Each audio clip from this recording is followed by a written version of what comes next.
네, 시장 이야기 시간으로 이어가 보도록 하겠습니다. 오늘 우리 시장은 정말 오랜만에 코스피보다 코스닥이 더 힘을 내주는 모습이 나타나고 있습니다.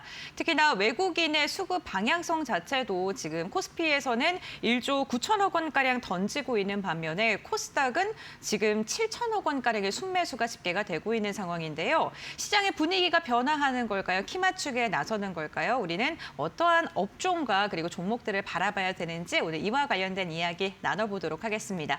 파이낸셜 리서치의 박철순 대표와 함께합니다. 안녕하세요. 안녕하세요. 네, 반갑습니다.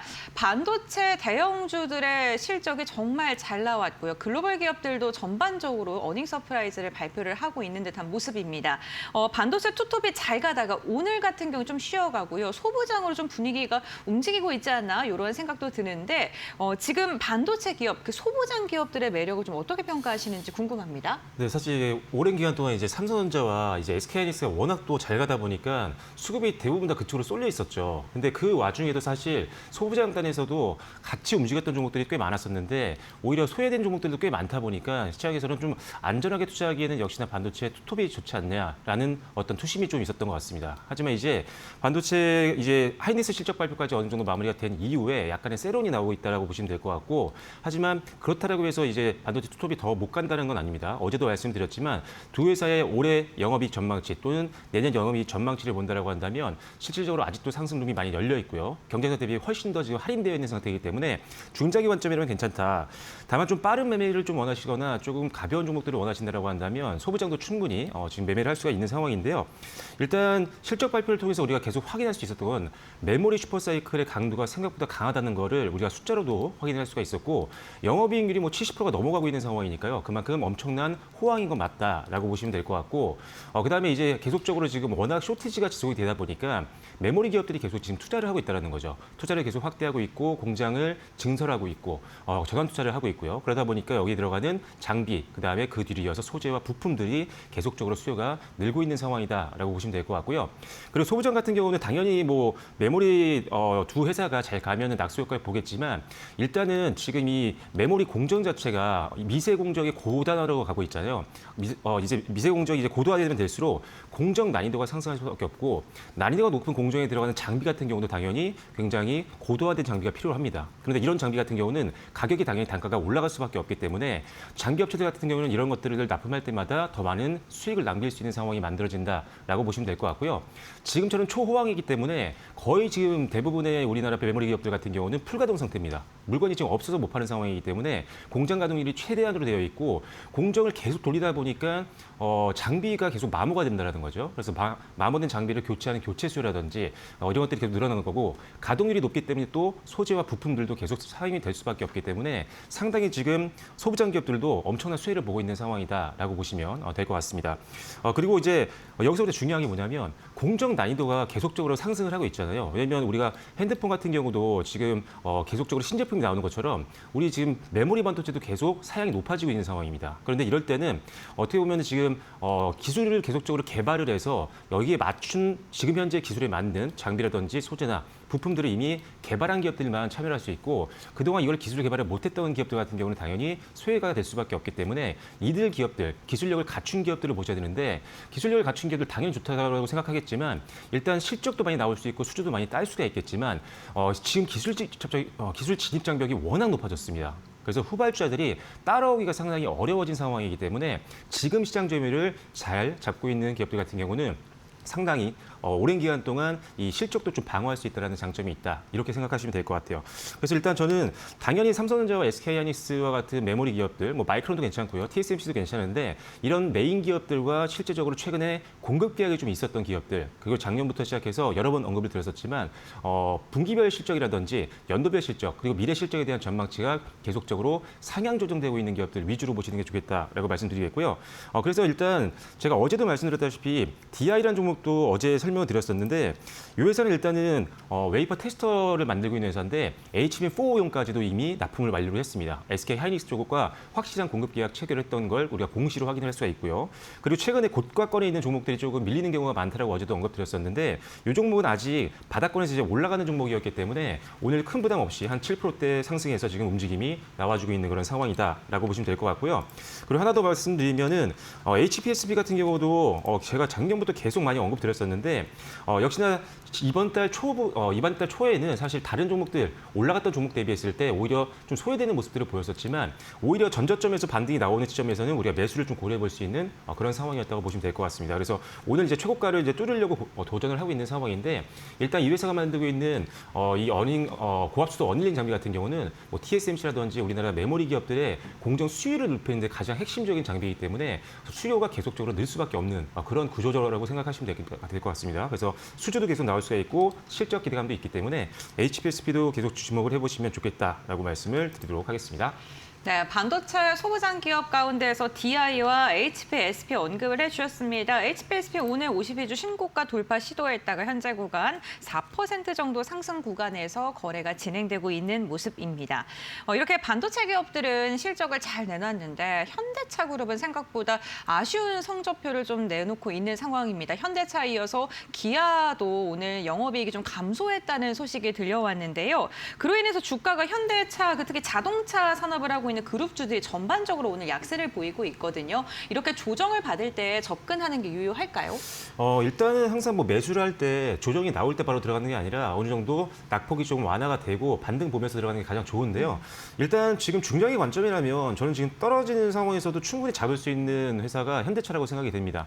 물론 이제 전일 이제 현대차가 실적 발표를 했을 때 1분기 영업이익이 전년 동기 대비해서 한 30% 정도 감소하는 모습들이 보였었거든요. 근데 이미 어느 정도 실적에 대한 부분들은 우리가 예상을 좀 하고 있긴 했습니다. 왜 그러냐면 관세에 대한 부담이 있었는데 이게 거의 한 8,600억 원 정도 수준으로 제가 기억을 하는데 그만큼 지금 15% 관세도 상당히 비용을 많이 발생을 시키고 있는 상황이고 환율이 많이 올라다 보니까 이제 어떻게 보면은 이 판매 보증 비용 같은 것들이 갑자기 올라가게 된 거예요. 그래서 일회성 비용들이 많이 발생했던 부분들이 있었는데 지금은 일단 1분기 실적은 좋지 않았지만 지금 우리가 매수하는 시점에서 가장 중요한 게 무엇이냐? 지금보다 향후에 더 상황이 더 좋아질 것이냐 이건데 지금 리스크가 되고 있는 비용을 발생시키고 있는 환율 같은 경우는 뭐 끝도 없이 올라가지는 않겠죠. 이제 어느 정도 고점까지 올라왔다라고 보고 있기 때문에 지정학적 리스크만 어느 정도 완화가 된다라고 하면 조금씩 다시 내려올 거고요. 그러면 비용 부담은 당연히 줄 수가 있는 거고 그다음에 관세에 대한 부분들이 있는데 15% 관세가 유지가 된다고 하더라도 이게 사실상 뭐 부담이 될 수가 있는 상황이잖아요. 그런데 이 현대차라는 그룹 자체가 이미 선제적으로 관세 충격을 계속 줄이기 위해서 엄청나게 투자를 많이 했습니다.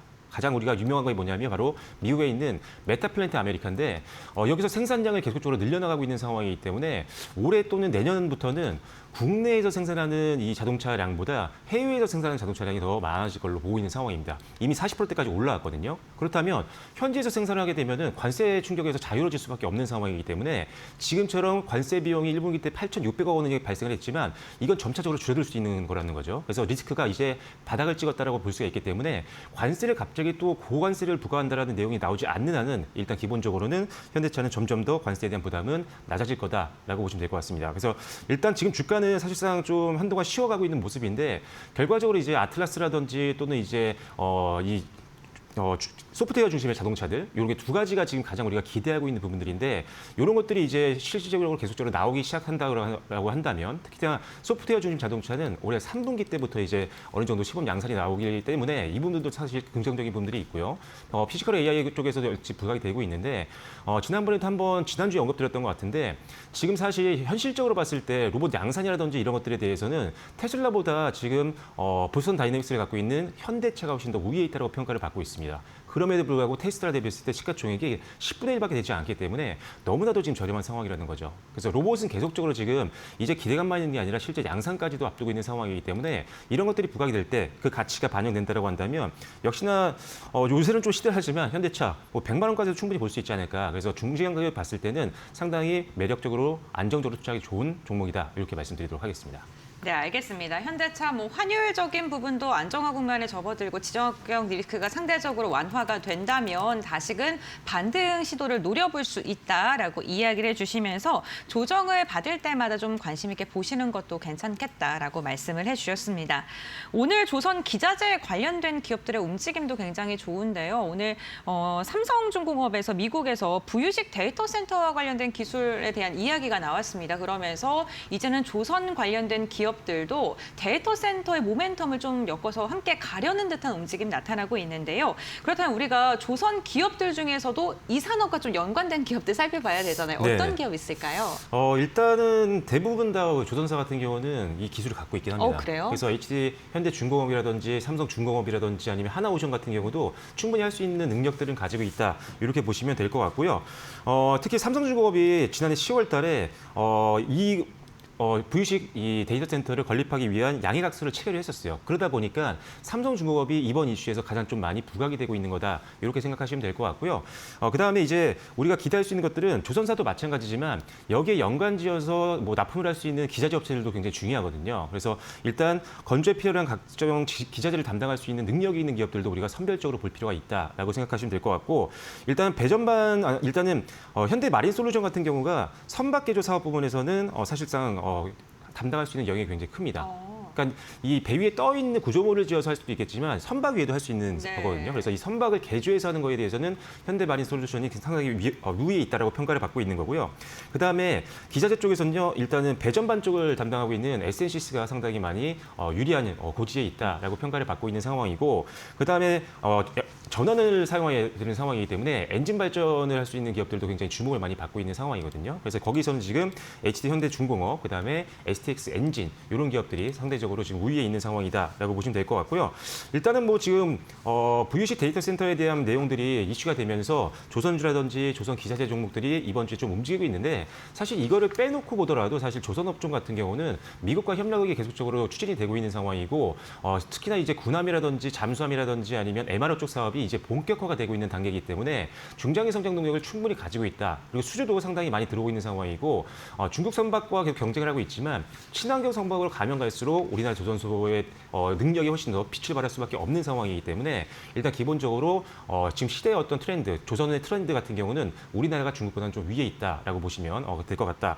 그리고 하나만 이왕 말씀드린 김에 종목 하나 말씀드리면 역시나 부담되는 종목들이 많습니다. 지금 고가권 뚫고 올라가는 종목들 나쁘다는 소리는 아니지만 조금 더 기술적으로 부담 없는 종목들을 좋아하시는 분들이라면 대한조선도 굉장히 좋습니다. 대한조선 같은 경우는 약간 중소형 조선사죠. 근데 고점까지 약간 룸이 열려 있습니다. 그래서 한 10만 5천 원 정도까지 룸이 좀 열려 있는 종목이기 때문에 지금도 한번 매수를 고려해 보시면 좋을 것 같고요. 원유 운반선 탱커 쪽에서 강자인데 지금 벌써 13척 정도로 올해 수주를 해서 작년치를 넘어섰습니다. 그리고 원유 운반선이 최근에 가장 중요한 선박이고 운임 상승과 더불어서 조선가 상승도 전망이 되기 때문에 원유선이 실제로 오른다, 가격이 오른다. 그렇다고 하면 가장 큰 수익 개선이 대한조선이 될 수 있기 때문에 실적 기대감도 있다는 점 참고하시면 좋을 것 같습니다.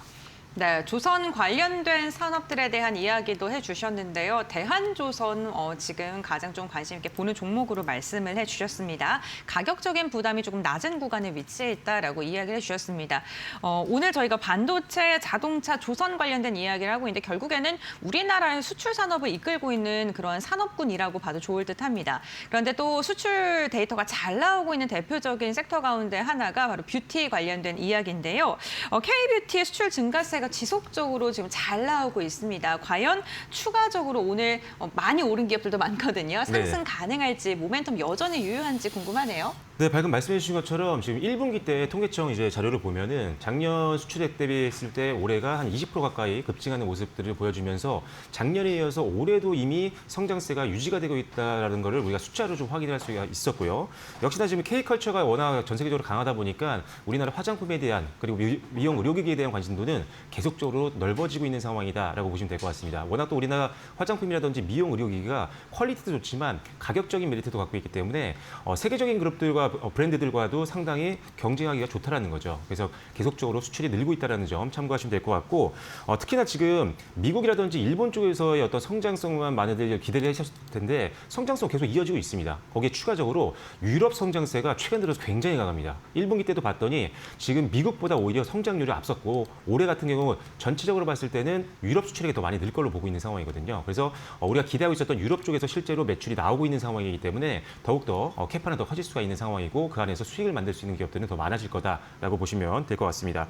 그리고 이제 인바운드도 기가 되는데요. 지금 아시다시피 관광객이 계속적으로 많이 들어오고 있는 상황이고 특히나 의료를 하기 위해서 방문한 그러니까 병원에 방문하기 위해서 온 사람들의 60%에서 70% 정도가 피부과를 꼭 이용한다고 하더라고요. 그만큼 여기서 많은 수요가 나오고 있는 상황이기 때문에 수출도 많이 하고 있지만 인바운드 수요도 충분히 기대해 볼 수 있는 그런 시점이다라고 보시면 될 것 같습니다.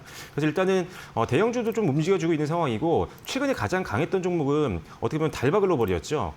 승모 미스트로 유명했던 브랜드이기 때문에 많은 분들이 아시고 계실 것 같은데 이번 달 들어서 엄청난 상승률을 좀 보여줬습니다. 거의 지금 뭐 2배까지는 아니더라도 상당한 상승률을 보여줬었는데 일단 달바글로벌 같은 경우가 일단 기본적으로 호실적에 대한 기대감이 충분히 있는 그런 상황이고요. 미국, 유럽, 일본까지 계속적으로 성장세가 이어지고 있고 오프라인 쪽 매장이 급증을 하고 있는 상황이기 때문에 작년보다 올해가 더 실적이 훨씬 더 기대가 많이 되고 있는 상황입니다. 지금 최고가까지 올라온 상황이라서 저항이 좀 나올 수 있는 구간이기 때문에 약간 저항이 나온다라고 한다면 수익을 조금 챙기는 전략도 필요할 것 같고요. 오히려 뚫고 올라가서 한 25만 원 이상 위에 안착을 한다라고 한다면 그때는 좀 신규 매수를 좀 강하게 비중을 넣는 것도 고려해 보시면 좋겠다라고 말씀드리겠고 그리고 개별 종목이 아니라 사실 이런 우리나라 기업들을 도와주고 있는 실리콘토 같은 기업인데 실리콘토는 사실 유통사잖아요. 우리나라 화장품들을 해외 쪽으로 잘 수출할 수 있게 도와주는 교두보 역할을 해주고 있는 기업인데 지금 오프라인 매장이 계속적으로 늘고 있는 상황이고 이 회사가 담당하고 있는 브랜드가 워낙 또 잘 팔리고 있는 상황이다 보니까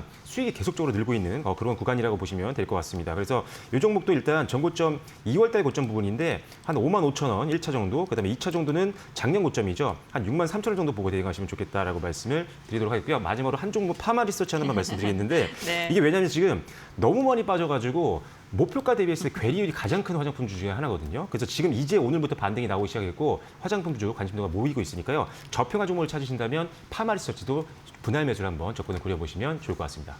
네, 알겠습니다. 화장품 관련된 기업들에 대해서도 굉장히 긍정적인 전망해 주셨고요. 종목 3가지 가격에 대한 이야기까지 전해주셨으니까 참고해 보시기 바라겠습니다. 오늘도 여러 가지 섹터에 대한 이야기 나눠봤고요. 오늘 말씀은 여기까지 듣겠습니다. 고맙습니다.